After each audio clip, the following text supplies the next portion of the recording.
spent a few days in San Antonio visiting friends. I live in Louisiana, so the trip is long, practically an all-day drive. On my last day there, my old friend Lucas commented on one of my Instagram posts, asking when I was leaving. I replied that it was today. He told me he lived about an hour outside of San Antonio, which luckily was exactly on my way back home. I hadn't seen Lucas in years, so it would be a great opportunity to catch up. He invited me to stop by his place, and without thinking much, I agreed. I put his address into the GPS, which showed approximately an hour and a half of travel. Lucas and I had been friends in high school, but lost touch after graduation.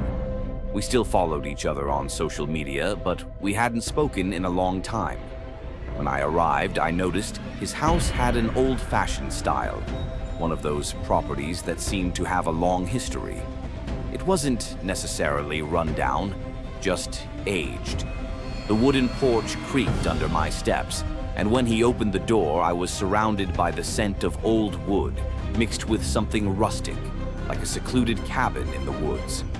Lucas greeted me with a big smile, hugging me tightly and pulling me inside. Some friendships remain intact no matter how much time passes. The interior of the house was just as old as the exterior. Sturdy wooden furniture, a faded carpet, and hardwood floors that creaked with every step. It felt like a piece of the past frozen in time. We sat in the living room to catch up. Lucas grabbed a bottle of whiskey, and we started drinking while reminiscing about our high school days. The afternoon flew by, and before I realized it, it was almost 6 p.m. One drink turned into 2, then 3, and soon we were laughing loudly, lost in nostalgia. Time passed in the blink of an eye. At some point, Lucas made the inevitable suggestion. "Dude, your drive back is long. Why don't you crash here for the night?" I hesitated, but he was right. I definitely wasn't in any condition to drive. "Good idea. Can I sleep on the couch?" I asked. "No way. I have a guest room." Nothing fancy, but better than the couch. After ordering some Chinese takeout and chatting a bit more, Lucas led me to the guest room. I barely paid attention to the surroundings because the alcohol was making me drowsy. But I remember the air in there feeling strangely still, like the room hadn't been used in a long time. I collapsed onto the bed and immediately passed out. In the middle of the night, I suddenly woke up. My mouth was dry, my head was spinning, and the room was completely dark, except for a sliver of moonlight peeking through the blinds. That's when I noticed something strange. In the corner of the room, beside the closet door, something was hanging. At first, it looked like a long black trench coat on a coat rack, but as my eyes adjusted, the shape seemed off. The upper part was broad, like shoulders, and the overall form didn't hang like a piece of clothing. It looked more like a silhouette. My heart started pounding.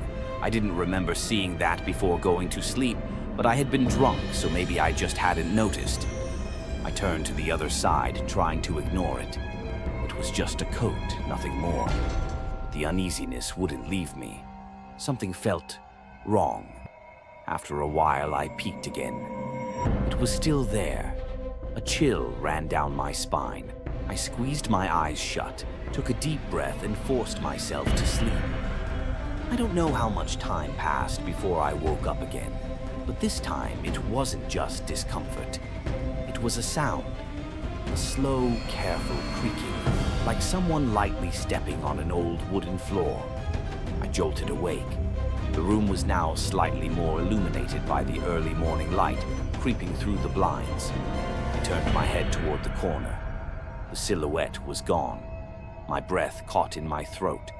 I sat up too fast, making my head spin. A sickening mix of fear and leftover alcohol buzzed through me. I frantically scanned the room, my heart hammering in my chest. The corner was empty. The closet door was closed, just as before. Nothing there. I jumped out of bed and rushed to Lucas's room. He was snoring loudly, completely unaware of my panic.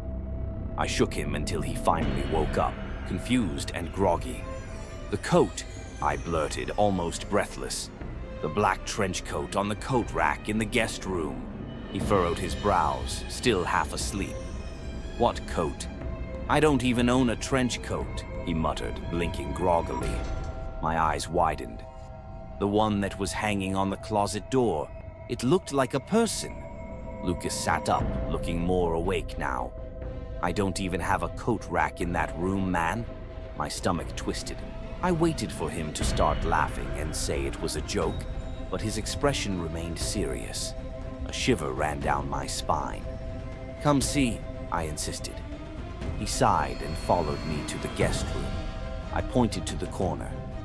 It was right there. Lucas scratched his head and let out a breath.